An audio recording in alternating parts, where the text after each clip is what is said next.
مباراة بين المتصدر والوصيف. كيف تشوفون حظوظ منتخبنا بهاي المباراة؟ أكيد أول شيء مباراة مهمة أمام المنتخب الكوري. منتخب الكوري من الفرق الجيدة حقيقة في آسيا.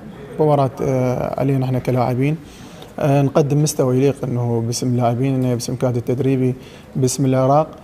ان شاء الله انه راح نظهر بصورة جيدة امام المنتخب الكوري. ننسى المباراة امام المنتخب الفلسطيني ما كنا بالاداء اللي مطلوب احنا كلاعبين.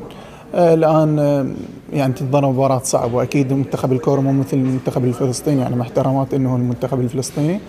تنتظرنا مباراة مهمة اكيد ان شاء الله يا رب انه نحقق الثلاث نقاط. قلت عن المستوى، تحدثت عن مستوى المباريات السابقة. هي صحيح احنا دائما نقول الثلاث نقاط هي الأهم، ولكن يعني تذبذب بالمستوى أو عدم الظهور بمستوى جيد يعني إلى أسبابه لو طبيعيا كتصفيات كأس عالم يعني. لا أنا أشوفها طبيعية أكيد، تلعب أمام المنتخب الفلسطيني واللاعب يعني متكتل بالدفاعيا، فأشوفها طبيعي إنه مباراة واحدة أو مباراتين تكون يعني مو مستواك، بس البقية إنه المباراة ظهرنا يعني بصورة جيدة. تعرف لاعبينا يعني لاعبين جيدين. إن شاء الله يا رب إنه نعزز هاي أمام منتخب الكورة ونظهر بصورة جيدة تليق باسم الكرة العراقية. يومين من التدريبات شفنا أرضية الملعب كانت غير جيدة، يعني شنو شعوركم كلاعبين بتشوفون هيك مستويات أرضيات تدريب يعني؟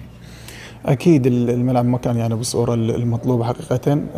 يعني المهم انه تمرنا على ذلك، لازم شوي نتحامل على نفسنا انه نتمرن على ايش ملعب على مود نظهر يعني بصورة جيدة. ان شاء الله يا رب انه نحقق الثلاث نقاط امام المنتخب الكوري. فرق التوقيت وبعد المسافة يعني أكيد يصير جهد على اللاعبين، ولكن تجاوزتوها هاي لو عندكم يوم واحد قبل المباراة كنت تتجاوزها؟ لا اكيد يصير جهد من يعني بعض اللاعبين اللي هم لعبوا التشكيلة الاساسية امام يعني فلسطين. تعرف بعد المباراة ذهبنا لكوريا، بس الكادر التدريبي عرف انه شلون يتعامل، عرف شلون يتعامل انه طريقة الاستشفاء.